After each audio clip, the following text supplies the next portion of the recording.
সমবেত ভাই বন্ধুগণ, নগর সম্মেলনের প্রধান অতিথি আমাদের মাঝে উপস্থিত হয়েছেন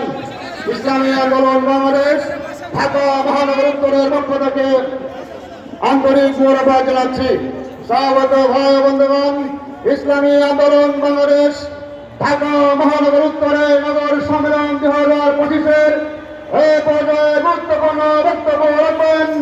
ইসলামী আন্দোলন বাংলাদেশের